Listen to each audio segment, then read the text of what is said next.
the shapes, the density of shapes. I take what excites me and put it in my paintings and then recompose it into my own subject matter and so on and so forth.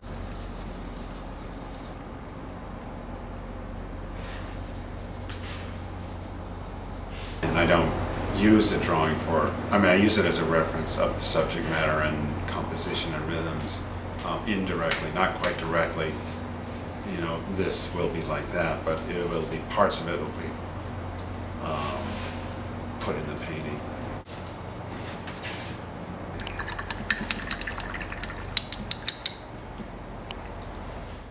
I've been showing at the Blue Mountain Gallery since 1991. So this work is water and nature turned into fantasy, and a little bit of surrealism that you see with the boats over there. I put in monkeys and animals and reptiles occasionally.